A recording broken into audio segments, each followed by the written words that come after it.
Hi everyone, welcome to today's webinar. I'm Caitlin Smith, your webinar host from Main Street ROI. We are very excited to be having another of our Master Your Marketing series where we bring together leaders in the digital marketing world to bring you great content focused on ways you can grow your business.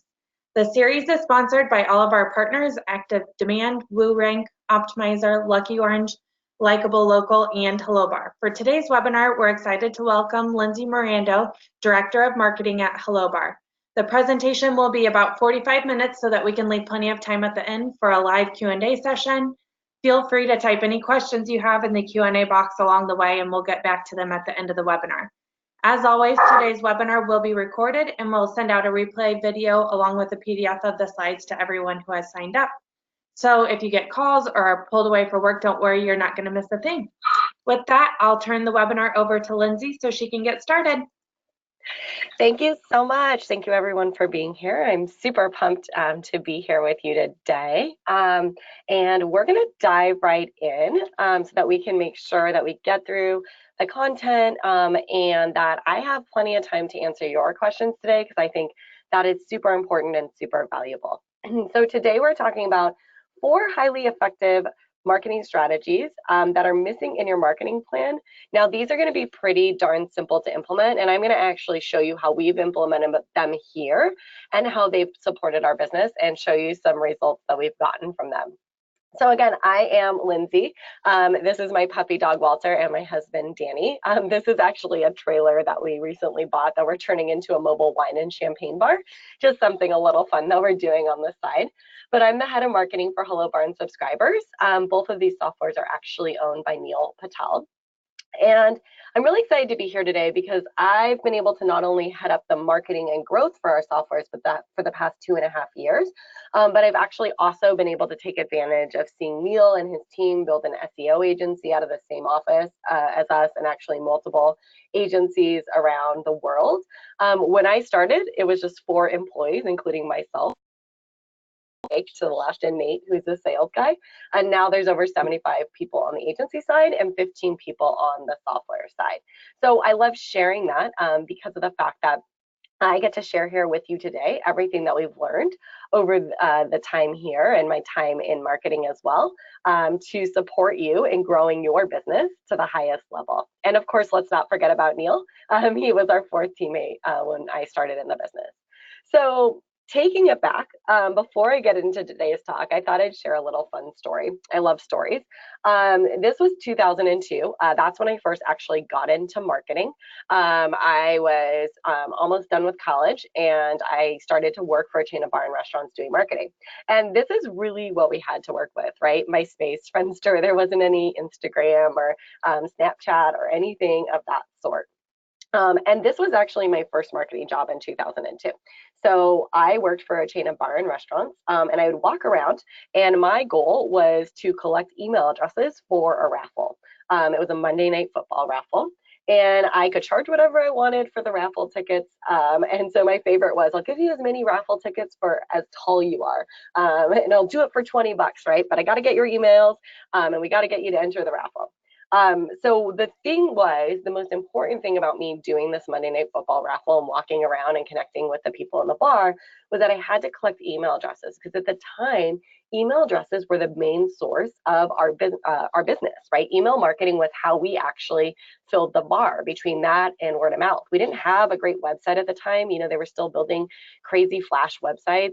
We didn't have even a great email marketing system at the time. So here was the process that we had then, which was always challenging, right?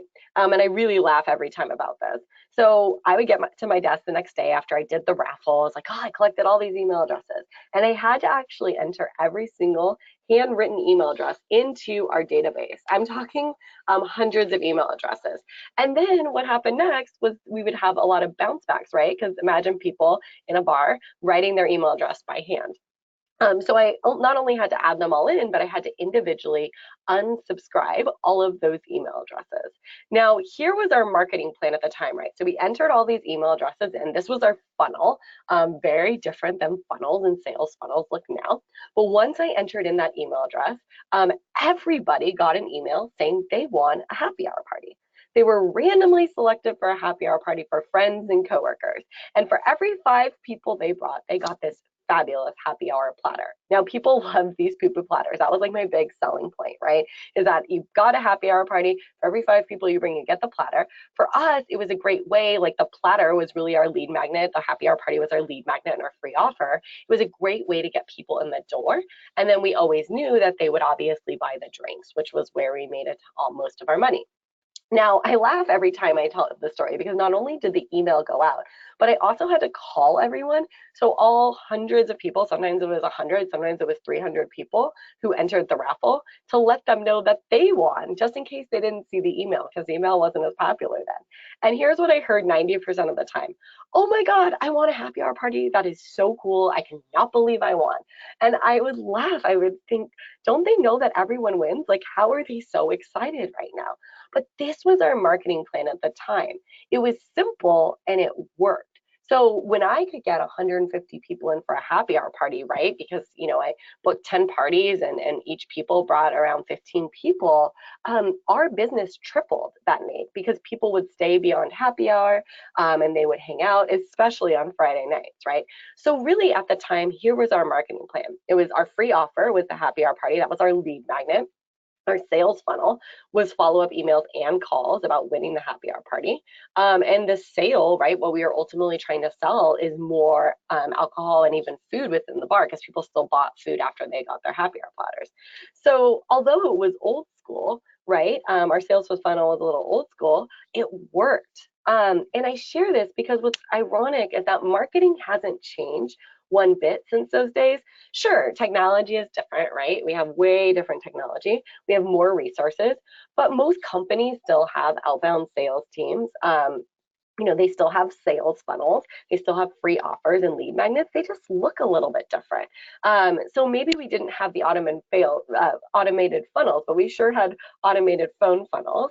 And it worked. And so that's really what I want to talk to you about here today when we talk about these marketing strategies, right? So I share this again because what I found is because there's so many technologies out there, right? Then we didn't have many technology. It was really simple. Like, we've got to get something exciting to get people in the doors. And then we got to figure out how to sell them on our product. Like, that was like, we didn't have technology to do that. But now I'm finding that so many people are going through technology bloat, right? There's a million ways that they can market their business. And that's what, you're feeling like. Like, do you ever feel like this? Like, I don't know, there's all these different ways. I don't know what to do.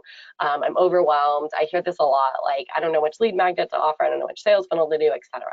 And so because I've been fortunate enough to use all these technologies, from learning original sales funnels back in 2010 to going to countless marketing conferences and working with some of the leaders in the industry, such as Neil Patel, on this, I realized that technology is essential, but we're not fully maximizing it, right?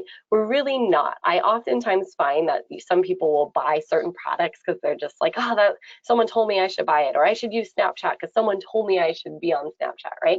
And that's not the way to make your business more successful. And that's really what we're going to talk about here today.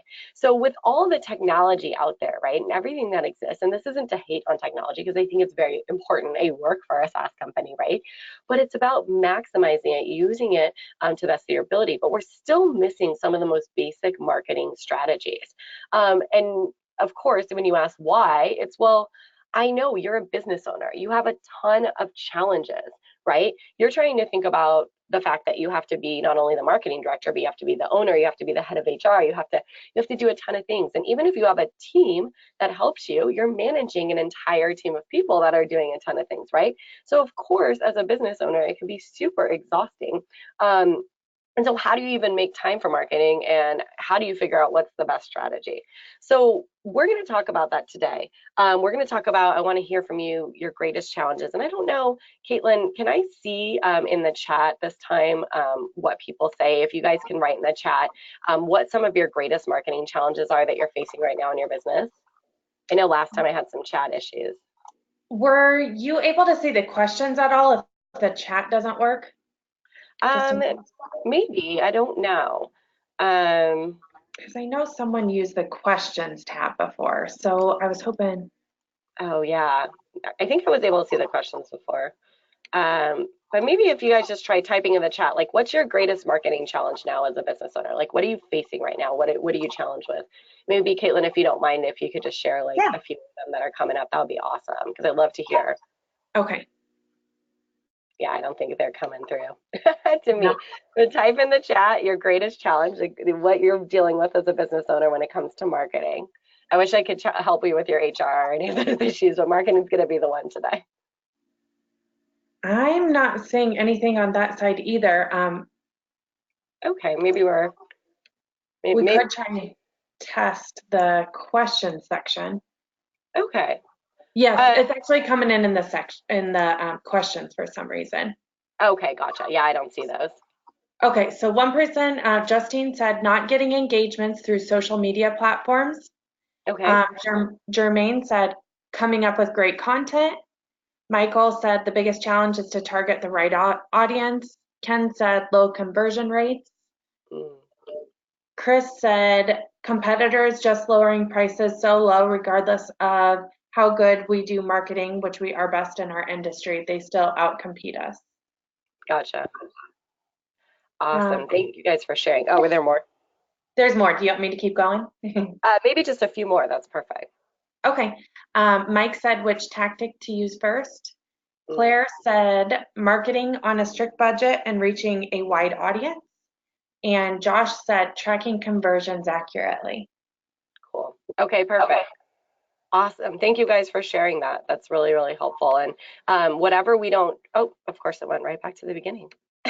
Whatever we don't address here today, you guys, let's leave room for questions in the end so that I can make sure that I answer any specific questions around those challenges that you guys are facing. So I'm totally happy if we don't cover something that relates to one of those, we'll leave room in the end for that. Oops, okay. Here's the deal. So I know that you are probably like totally exhausted as an entrepreneur, but what I want you to think about, and I want you to remember, and this kind of hit me pretty hard this past year when we got a new CEO in our company. I don't want you to give in to white knight syndrome. So I'm not really a Game of Thrones fan, but my husband is, and I'm sure many of you are. So you probably know Jon Snow or have heard of him, right? But anyways, so what is white knight syndrome, right?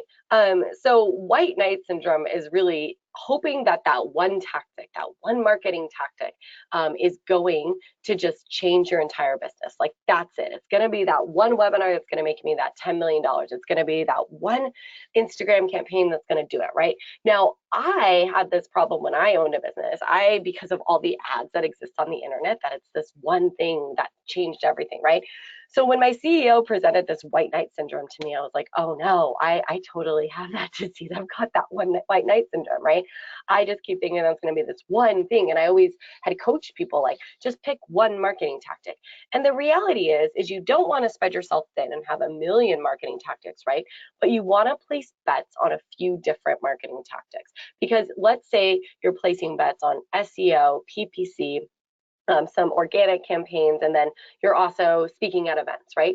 You've got a few different areas that you're working on. So the greatest part is that helps you to make sure that, if one doesn't work, you've got backups.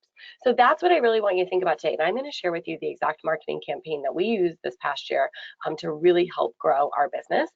We've increased subscribers, our new software by over 20% just by using some of these tactics. And I'm going to share them here with you today. But beware, I don't give into white knight syndrome. It's really tempting, but it's not going to support you moving forward. So this is what we're going to talk about here today. We're going to talk about 4 highly effective marketing strategies that are probably missing in your marketing plan. So first is creative outbound sales. I'm going to show you how we did some creative outbound sales that actually really supported us in our business. I'm going to show you, and you're probably thinking, what does creative mean? I'm going to show you how I first had some pretty stale outbound sales marketing campaigns and then turned them around. I'm going to talk about complementary partners.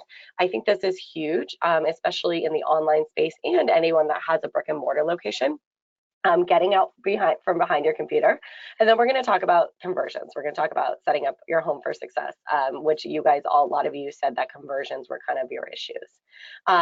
So first, you guys, and this can go for, I know someone said, you know, what about the competitors? And you said that you have better marketing, but they're lowering their prices, right?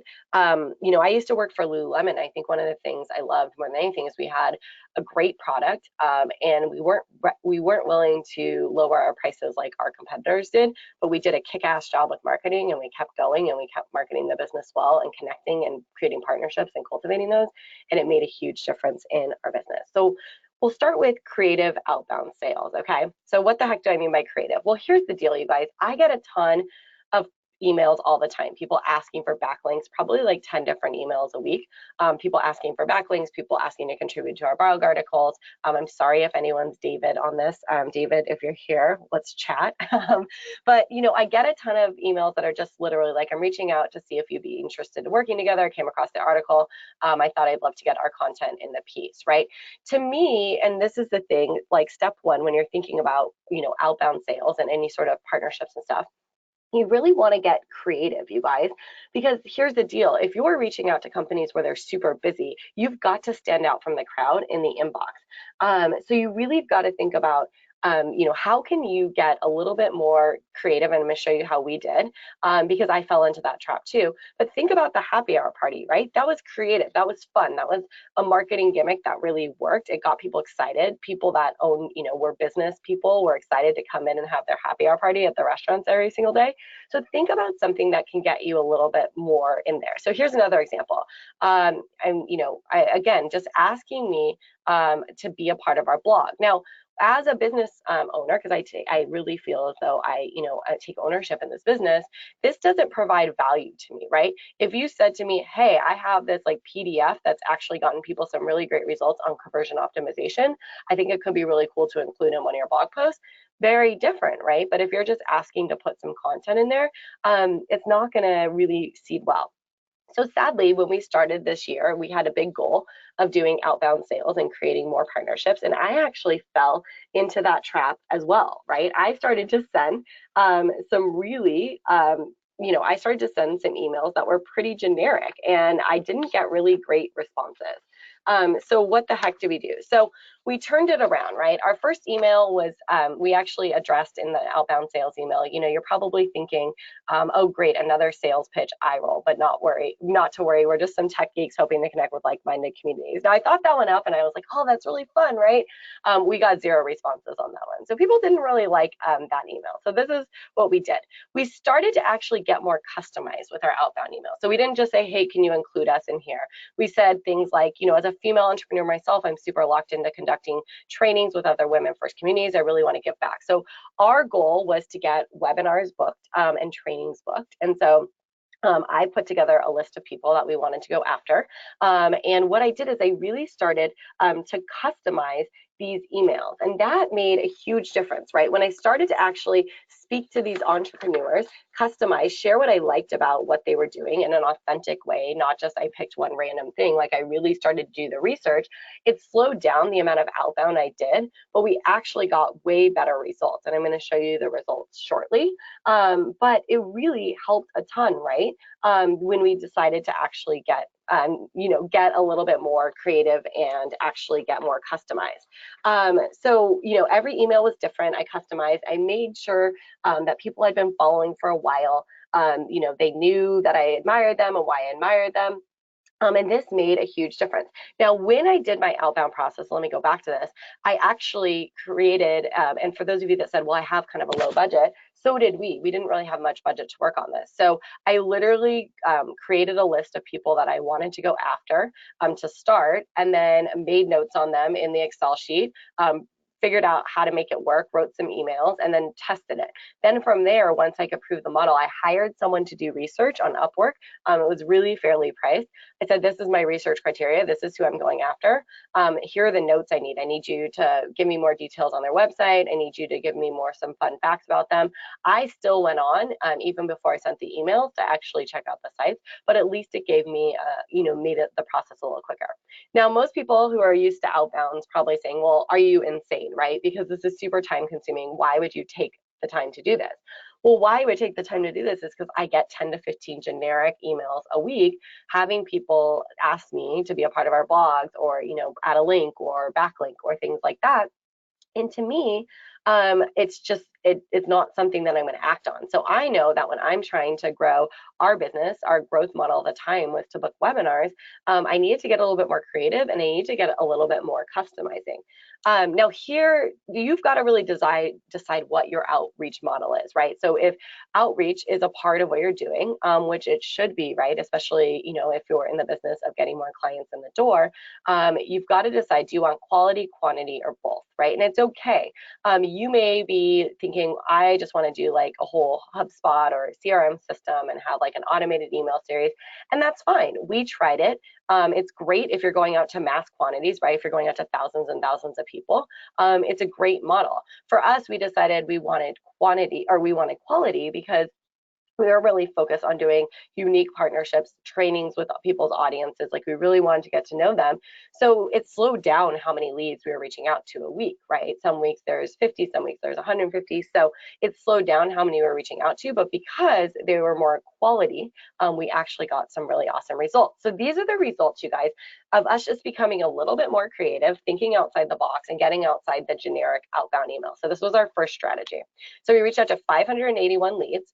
We booked 103 calls, and I did all of those calls. So 103 calls with different partners, which was so cool, you guys, because I learned so much about what they wanted, what they needed, what their audiences were looking for, and what their audiences were interested in, and it made a huge difference. And we booked 62 webinars, right? 62 webinars, and this was from September of last year through December, and I did all the webinars. So I didn't have a voice by Christmas break, but it was really, really cool because the webinars actually allowed us to grow our audience by over 10,000 new contacts and leads that we could market to, reach out to, and connect to. So it was a pretty amazing experience. And it really, the reason why we got so many responses is because we were so customized. Now, this was actually our secret weapon email. We sent 3 emails to people, and this was our last email, and it by far got the highest response rate. I think our response rate was around 65% to 70%, and it was literally, the email was last call. Just wanted to send one last call for a co-host a webinar. Let me know if you're interested. Would love to connect, right? And I changed, where you see another woman in the industry, I changed that based on, who I was talking to, who I was connecting with. You guys, this last call email made a huge difference. This is the #1 mistake I see when you're doing any sort of outbound or, request for partnerships or things like that.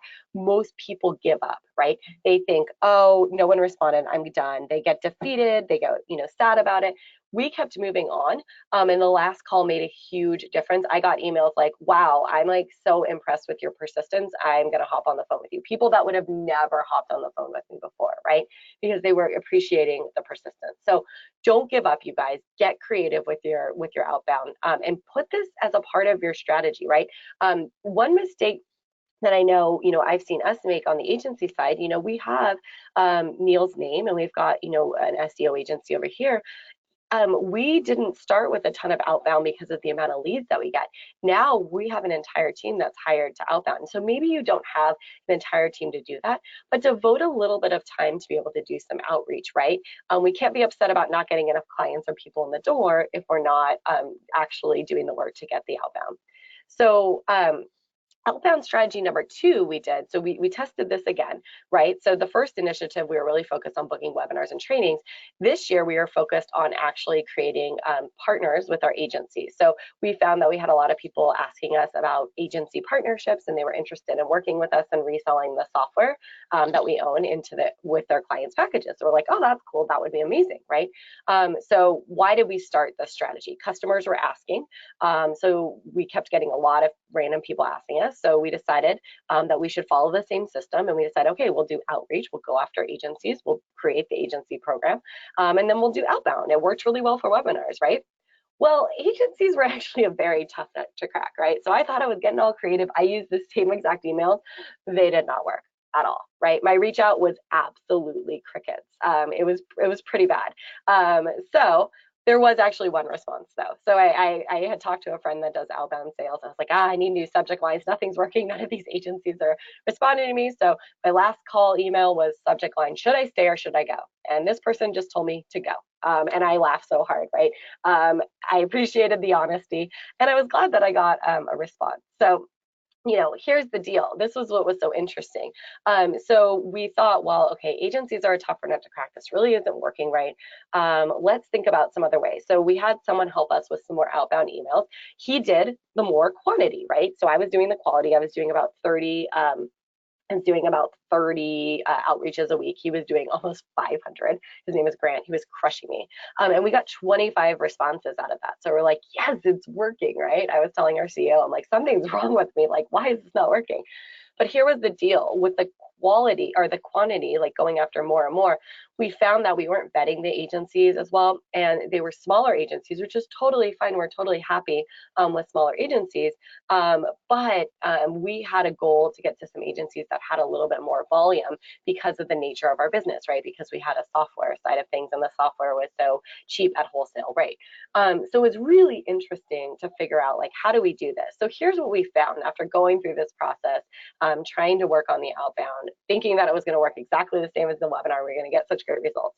The companies that were most successful with doing these outbound campaigns, doing these reach outs, doing any sort of cold reach outs, were most successful when they were doing very custom imagery, even custom landing pages. I talked to these guys in the industry that were so cool. They were in from the UK, and they had pitched years ago Social Media Examiner that they wanted to speak at their event, and I asked them how they did it. They said they created a custom landing page for Social Media Examiner that talked about all the benefits that they could provide, the value they could provide, and the results that they could provide for the people at the event. So I thought it was really, really cool, right? So custom imagery and landing pages. You have to do at least 3 follow-up emails. You guys don't give up. This is huge. Check out their LinkedIn and find fun facts about them. This is really huge too.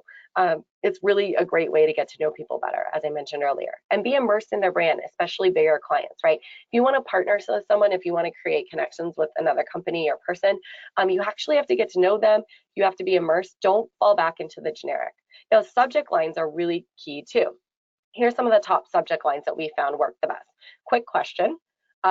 Putting emojis in the subject line. I never thought I would say that or do that, but that actually worked really well. USC grad. So actually looking at their LinkedIn and finding like a commonality that maybe you have, Boston area resident, or something of that sort, that kind of piques their interest and excites them. And let's collaborate worked really well too. And we used a software called Banana Tag to check open rates. If you don't have a CRM system, Banana Tag is totally free. Now, here's what happened. So I got really determined. I'm like, I'm going to have to make this work. These agencies aren't responding. I got one response that said go. I can't go. I'm motivated. I'm going to make this work. So this is what we did. Changed it up, got really customized. I actually changed the name for every single person on this.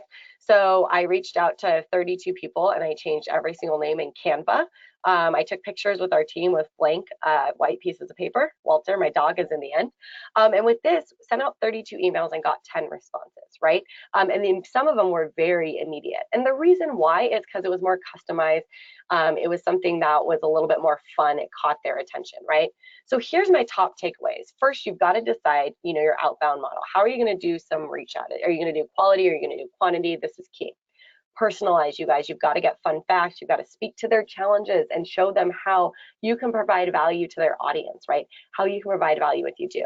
Show them how you can solve their problems, right? So I have a great example of a client in the past who was a health coach, and she ran labs and tests and everything of the sort. And so she was looking for more clients. She wanted to bring more clients in the door. So she actually started to reach out to bloggers that were paleo bloggers. At the time, keto wasn't as popular. Paleo was kind of the diet of choice. So she reached out to paleo bloggers that were just bloggers that would write about paleo recipes and stuff, and said, hey, if you guys are interested, I'm, a health coach, and I'd be happy. I'm FDN certified. I'd be happy to run your labs, and I can share more about, your results, how your hormones are doing, how your gut health is doing, and then that can help you to cater your diet to support you in, your health journey. So she had one person that bit. That literally was like, I'm having so much trouble with my health. I'm doing this paleo diet, it's not working. She had a huge audience. So my client at the time, Megan, actually ran the test for her, did everything for her for free. The gal just had to pay for her test. and coached her, gave her exactly what she should be doing, what supplements she should be taking, why she was feeling the way she was feeling. And she got amazing results, started blogging about Megan, started sharing on Instagram about Megan. And suddenly Megan's clientele went from making $18,000 in 1 year of business to $100,000 the next year, right? So her clients blew up. So you guys, really showing how you can solve their problems, how you can provide value to them and their audience that they may not be able to provide, that's complementary to what they're doing, is huge. So things that you could do, like, hey, here's an SEO audit. I'd love to do an SEO audit on your 10 clients if you're an SEO agency, or maybe you have like a PPC, a Facebook ad template. Maybe you have like a guide that's like the top 10 website mistakes everyone makes. So really give value to these people when you're reaching out. And then follow up, or it'll make or break you. All right. So step number 2, you guys, or tactic number 2, strategy number 2, is get in front of your partner's audiences, right? So once you've done the reach out, you're connecting. Now you want to figure out how you can create these complementary partnerships where you can actually get in front of the partner's audiences. Now, I heard someone say earlier that they were having trouble with who their ideal client was or how to figure that out. You really got to think about who your persona is, you guys, and this is really key. Like, who is, and maybe you'll have multiple for your agency, but who are you really going after, right? So when I owned a business, it was a business coaching business years ago, we were going after, we had this gal, she was our avatar persona, her name was Sarah. Sarah was in her mid-30s, she had started her business, she had 2 kids, she lived in a suburban neighborhood. And she was struggling with her marketing and business. She didn't know how to bring her ideal clients in the door. She had told her husband that this business was going to work. It was going to be amazing. And now she felt like she was failing miserably. She was 8 months in and she was struggling. She needed someone to help her, right? She needed someone to show her a clear path, a step-by-step direction, right? So we had very specific, we knew her pain points, what challenges she was facing, what she was looking for, who she was seeking, right? That's what you really want to think about. Before you go into any of these partnerships, you've really got to think about who is your ideal client in your community, because you don't want to waste time, you guys. You don't want to sit there and be on 10 different social media networks and attend, 15 different events that aren't going to propel and move your business forward. Your time is extremely valuable. The way to filter down and narrow how to market your business is by figuring out who your ideal client is and where are they, which partners have them, which events have them, which social media and online networks have them, speaking to them on your website, putting copy around what challenges they're facing. Everyone is coming to you because they are looking for a solution to their problem. So if you can figure out what problems your persona has and how you can solve it, your money, right? That is golden. And if you don't know, talk to past clients, talk to people that you believe are your personas. I always tell people your persona is probably you years ago, a friend that you know, or maybe someone that you even worked with in the past, or even like a family member, right? It's someone very close or surrounding you. There's a reason why you started your business, and it's probably for some person out there that you saw. So next step is you want to think about what partners have your persona as your ideal audience. So let's see some examples, right? These are some of the cool partnerships I've been seeing earlier. So when you're thinking about your outbound strategy, you guys, and you're thinking about the partnerships that you want to create, this is what you want to think about. Like, who has my audience, so that you can get in front of the right people. So look at Sprint and Hulu now. This is so funny. We were looking to change phone carriers, and I saw, oh, look, cool, Sprint has this partnership with Hulu, and Prime. That's awesome. Like, I already have Prime. I had already had Hulu. Why did that spark my attention? Well, I was like, oh, cool. If I could wrap everything into one, this would be awesome, right? So now you buy a Sprint plan, you get a Hulu plan, and if you buy the premium, you get a Prime plan, right? So this is a great example of, hey, a phone provider doesn't have, AT&T does have TV, but, Sprint and T-Mobile, they don't have TV. So let's partner with the TV network so that they could be very similar to AT&T and have it all wrapped into one. Same with T-Mobile, right? They did Netflix. They also did, they partnered with GoGo Flight. So how cool, right? I can be on your top tier plan. I can get on a plane for traveling, and I don't have to actually pay for Wi-Fi, right? So again, looking at those plans, they're probably targeting those that are business, people that are traveling for business constantly with their top plan. Now here's a little extra incentive. So these are the kind of partnerships you want to think about. So I already talked about this, so I'm going to move past this. But so when we were thinking about, actually, I'll go back to this. But when we were deciding on our agency program, as I mentioned earlier, we were thinking about, okay, we keep hearing the same things and from our customers, right? We keep hearing the same things from our in-house agency. People would tell us SEO is a long-term play, so they need help with conversions, and that's really what our tools, Hello Bar and Subscribers, are. They're conversion software tools. They wanted to show quick wins to clients. We got a lot of customer requests, so we thought, okay, let's decide to launch this agency program and let's try to go after agencies, right? Because our product is complementary to a marketing or SEO agency, right? They can drive the traffic, we can convert the traffic, right? So that's what I want you to think about. How is your business or agency, whatever you may hold, even e-commerce site, how is it complementary to another business? And those are the people you should be going after. So when we thought about which businesses would complement us, we thought about, well, SEO firms, web agencies, right? If you're building a website, you may need a pop-up solution. Paid per click, people, if they were driving traffic from Facebook and social media, then from there, once people got to a client's website, they would definitely need, some help with converting the traffic. So we figured out that, like, for our business, what we would complement would be companies that were driving traffic, that were focused on website conversion, that were trying to get more leads for their clients, that were trying to get more people to convert on site, and then that's who we went after, right? So that's what I want you to think about this. And we actually heard this a lot in the process. It's kind of funny. I was going to build my own tool, but this is a lot cheaper, right? So that's why we knew that we had a marketplace. So that's when we really developed our program. So how does this apply to you, right?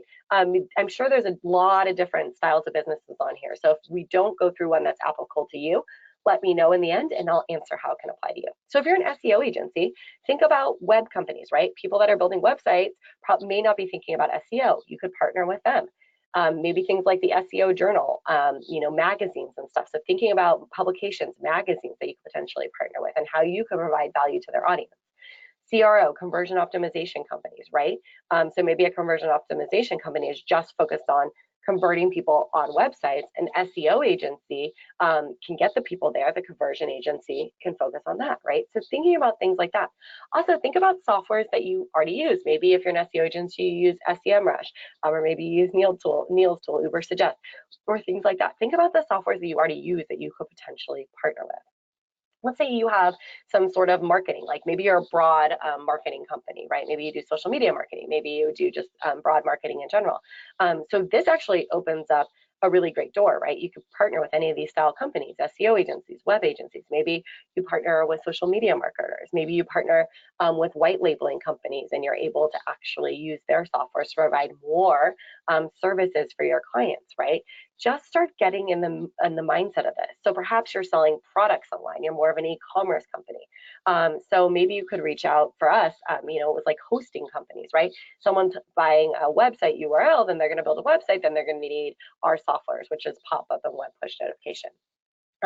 Maybe it's digital marketers that teach about on-site conversion, and maybe your tools can support them. Maybe it's stock photo companies. Maybe it's complementary products.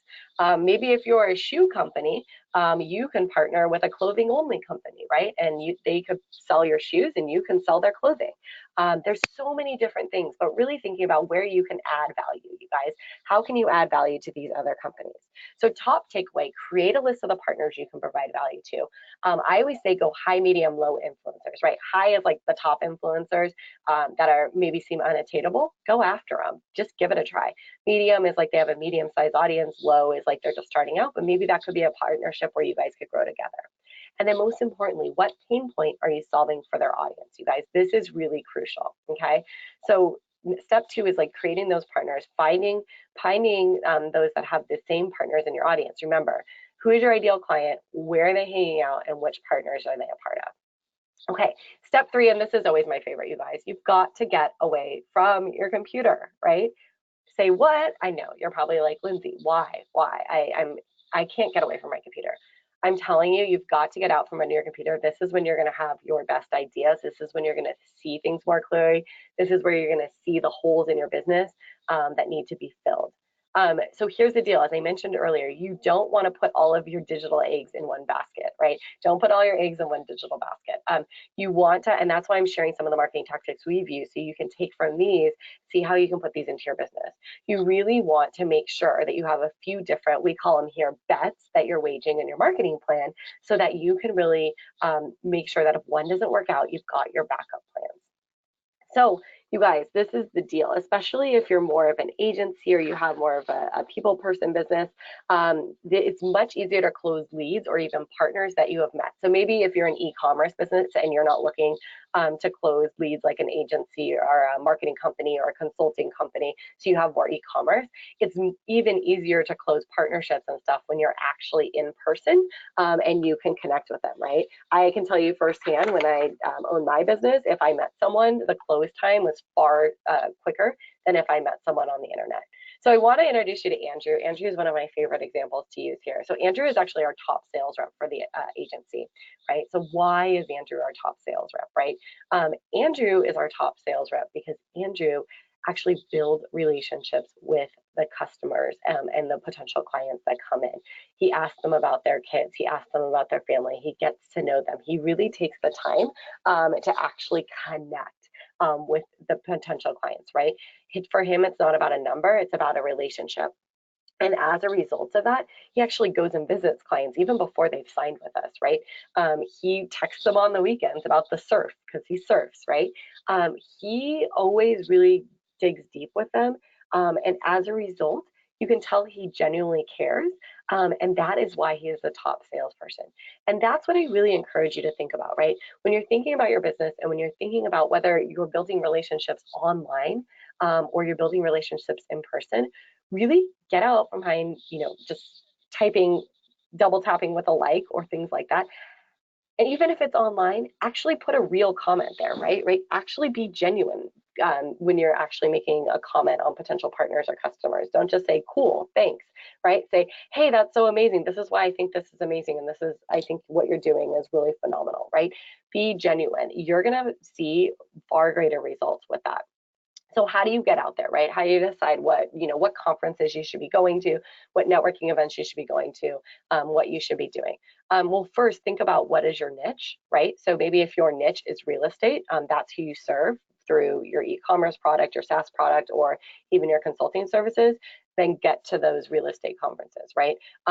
Maybe you're in the banker industry, so get to those more style thinking about where the bankers hanging out, and most importantly, where are your ideal clients hanging out. And then what conferences and events do they have, right? So for me, I personally know I function better at smaller conferences and events. I like to go to events that maybe have 50 to 60 people versus events that have thousands and thousands of people. I just find that I can create greater impact and greater partnerships through that. And you'll figure it out for yourself, right? But thinking about what events, what conferences, what networking events are they at? And I always had this filter when I owned a business, right? Is my ideal client going to be there, or is this going to provide move me forward in my business? If like one of those wasn't a yes, I did not attend a conference, right? If my ideal client wasn't there, but it was going to move me forward, I was going to learn and grow, whether it be like a gardening conference or a self-help conference or a business conference, then I would go. But if both of them were a no, then I would not attend. So really think about that. And then you've got to get in front of people, you guys. You've got to have real conversations.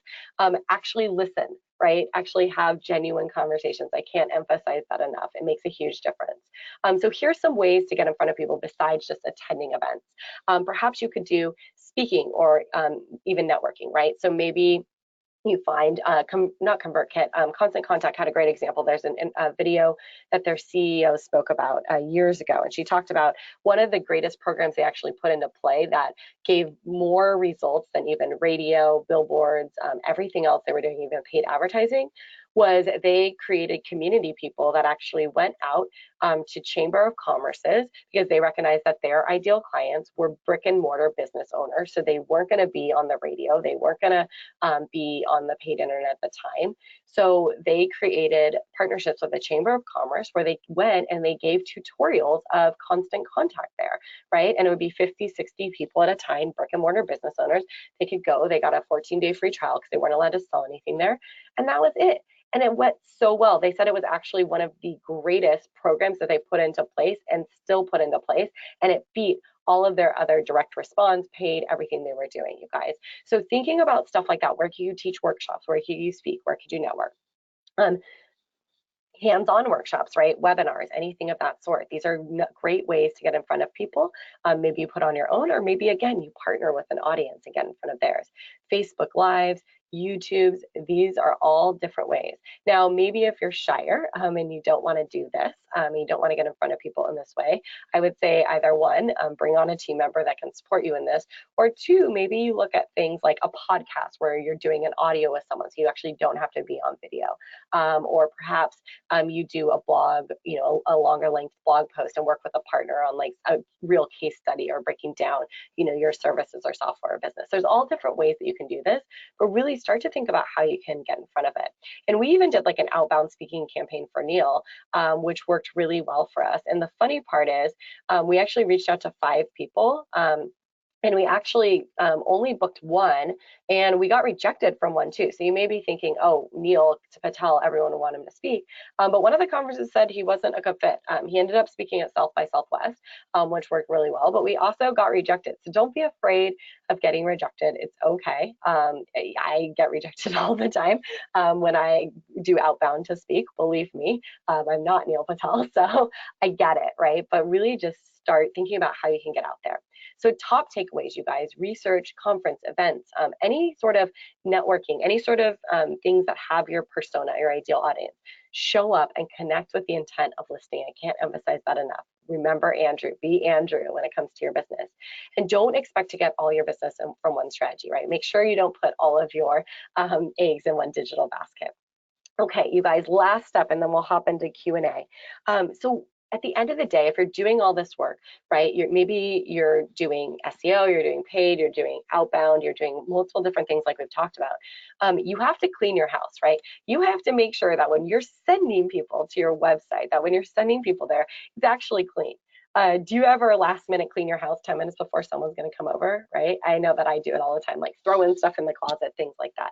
I can't tell you how many times I've gotten to someone's website, especially, and it's been a website designer, and they've said, oh, don't look at my website, it's really terrible, right? It's not a good representation of me. You guys, you've got to clean your house. If you're going to invest the time in any of these marketing tactics and any additional ones, you really have to make sure that your website is looking good and really showcases what you do, so that when you're driving your personas there, whether it be through partnerships, events, whatever it may be, they know what problems you're going to solve and that you're the right fit.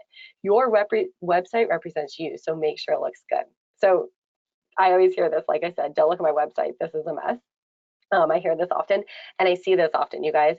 When we did our agency outbound program, I went on over 250 websites because I didn't have the team to help me, so it's just me. 250 websites, and this is what I saw over and over again. I saw not that many CTAs to actually calls to action to work with a company, right? So I'd go on a website and they'd be like, how do I work with this company? Like, how do I buy their product? How do they work with them? You know, I couldn't understand it because there weren't really many calls to action taking me to where I want to go. There was rarely an exciting offer on the site, right? I always look at your free offer on your site, kind of like the happy hour party, leading your people down the ultimate path that you want them to go. Not that many lead capture opportunities. Now, some of you may not be interested in lead capture. That's totally cool.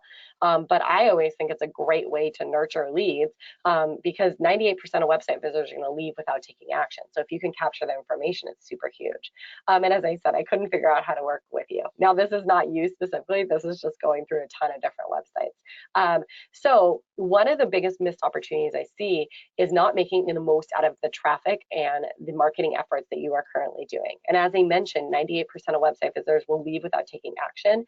96% of website visitors are actually not ready to buy on your site yet. And that's scary, right? So what happens to those other 96% if they can't find somewhere to put their email address? They don't click on your call to action, or they can't find a call to action.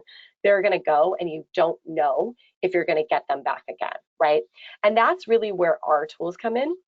So I'll take just a few minutes to describe our tools, subscribers and hello bars, and then I want to get into questions. So as I mentioned, we have a suite of conversion tools. The first is subscribers, which is a web push notification. I'll show you what that looks like. It's really great for re-engaging people, so getting them back to your site. And the second is hello bar. Hello bar is a lead capture tool. It's a pop-up software, so it helps you on your site to actually collect those leads and get more people on your site. So I'll show you a little bit into Hello Bar. This is Hello Bar. So Hello Bar can actually help you to collect emails. It can help you to get phone calls, take people back to your social media pages, even target URLs, or make announcements. So target URL would mean you don't want to collect an email on your site. Maybe you just want to get people to your products. You are in e-commerce, or maybe you just want to get people to a form to fill out the form. So this is what it looks like. This is a page takeover, but we have so much more than that. We've got a modal that sits in the center of the screen. So this would just sit on your website. It's a quick install on your website, and then you can have your offer, modify your text, your imagery, everything. You probably know us best for our top bar. So the top bar sits at the top of your site. We also have sliders that you can see here that can slide into the left or the right on your site. Page takeover takes over the entire page, and then there's that X to X out of it. And then we've got an alert bell as well. And then we have a ton of different templates that you can choose from. So the cool thing about Hello Bar is once you decide your offer, once you decide what you really want to showcase on your site, you can modify the text very easily, modify the color codes, change the imagery. You can use our pre-designed templates. We make it really simple for you. And then most importantly, what you can do in here is you can time these appropriately. So I always get the feedback from people, well, pop-ups are kind of annoying, right? Again, we don't want people to come to your site, and we don't want your house to be messy or dirty. We want it to be really clean and look good. So we always tell people you've got to time pop-ups correctly, right? Right message, right time, thinking back to the pain points we talked about. So what's cool about Hello Bar is you can actually time things. So you could say, I only want this to display upon exit, or I only want this to display after 10 or 15 seconds.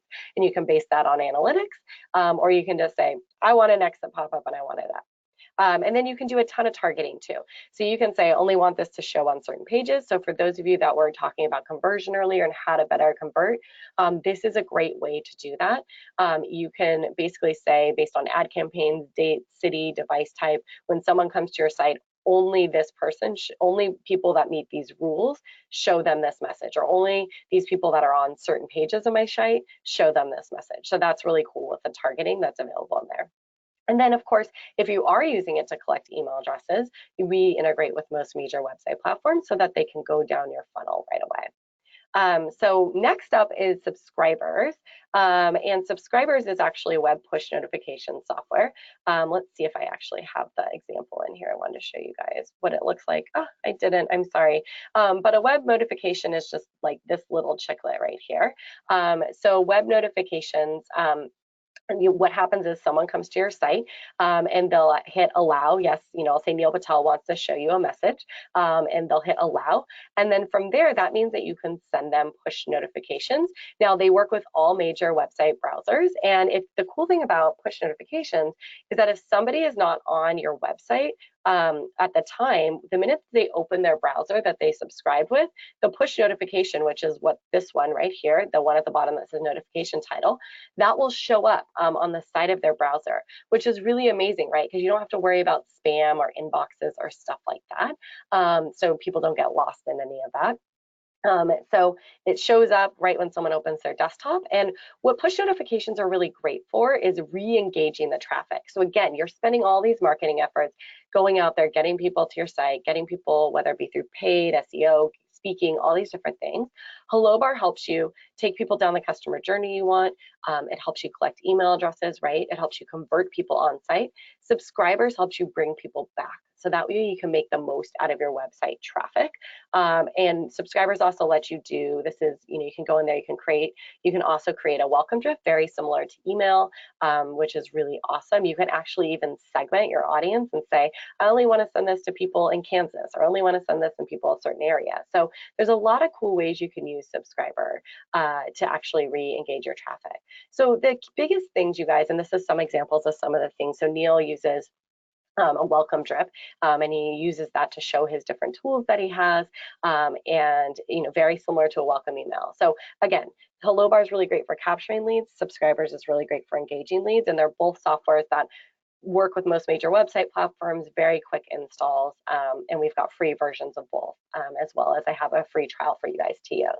So at the end of the day, you guys, I really want you to think about, and we'll go into Q&A now, just one big takeaway, right?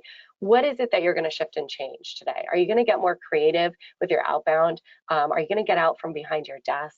Are you going to start to actually market your business to partners and actually start to create bigger audiences. Maybe you're not talking to your persona and you need to talk to your persona a little better. I want you to just take away one big thing that you can start making a change on today so that you can start to see an impact in your business. And I'll also give you the link for a 30-day free trial of Hello Bar. So that's totally available to you as well.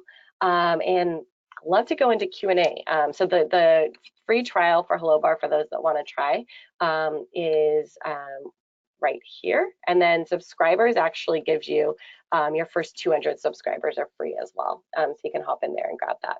All right, Q&A, Caitlin, because I know, sorry, I did go over on time, so I want to make sure to allow enough time for that. Yeah. Okay, so the first question we have here is from Brian. It says, how were you able to find/obtain the email addresses for your personalized emails? Oh, such a great question. I'm so glad you asked that. Hunter is it's a free software and tool. And what happens with Hunter is it creates a shortcut. And I'm not sure if you can see it on my desktop. I think it's this one. Yep, there it is. So what you do is you go to a site and then I'll try to go to a this probably won't work, smart passive income. And then what happens is when you go to that site, I don't think mine's logged in right now, but you just click the shortcut. And then when you click the shortcut, if it's orange, you see that, it shows the email addresses. So this is some of the email addresses that they've potentially found. So that's actually how I do it. And then from there, and it also will show you the most common pattern. So it'll say first name at smartpassiveincome.com. And then I'll also go through the contact pages if I can't find anything there. Last resort is I go through the contact form. Okay, awesome. And then Lisa asked, any advice on conferences and networking for the translation industry? We cover many verticals, so it is very challenging. Yeah, that's a good question. Lisa, I'm not as familiar with that industry, but I would say if there's some sort of national registry for those in that industry, or a go-to website or a go-to people in the industry that actually people follow a ton for that kind of business, I would figure out where they're going. In fact, Pat Flynn's a great example, right? I look at where he's speaking because he's in the digital marketing industry. So I look at where people that I follow for my industry trends are speaking and showing up, and then I look at going to those conferences. So I'm like, well, if they're there, if they're speaking, and we have the same audience, then I should go there. So that's one tip I would say. Okay, awesome. That actually Lisa just commented and said, great idea. But yeah, that's all of the questions. So if anyone else does have questions, they can email you directly, correct? Yeah, let me put in my email address. Feel free to send over an email. I'm putting in the chat right now. Please let me know questions, or if there's, your specific industry we didn't address, marketing tactics that you could figure out how they could work for that industry, let me know. I'm happy to give you any advice or tips on that. Okay, perfect. And I think that we'll actually just go ahead and wrap things up for today then. So thank you all so much for joining today's webinar. Thank you, Lindsey, for this awesome information. We will be sending out a replay video and PDF of the slides for everyone. So if anyone did have to leave or anything, they're going to be able to get that. And then we hope to see everyone for next month for Lucky Oranges webinar. So yeah, thank you, Lindsey. Have a great day. Thanks, guys. Have a good day.